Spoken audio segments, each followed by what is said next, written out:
The National Weather Service in Charleston has issued a severe thunderstorm warning for Greenup County in Kentucky and Gallia and Lawrence counties in Ohio until 6:30 p.m. At 5:47 p.m. National Weather Service Doppler radar indicated a severe thunderstorm capable of producing nickel-sized hail and damaging winds in excess of 60 miles per hour. This storm was located near Lake Vesuvius, moving east at 15 miles per hour. Locations in the path of this storm include Lake Vesuvius, Ironton, Pedro, Vernon, Waterloo, and Ada. If you are in the path of this storm, seek shelter now.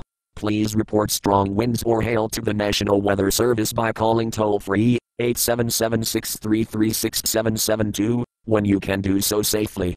A severe thunderstorm watch remains in effect until 11 o'clock p.m. Tuesday evening for central Kentucky, southeast Ohio, and central West Virginia.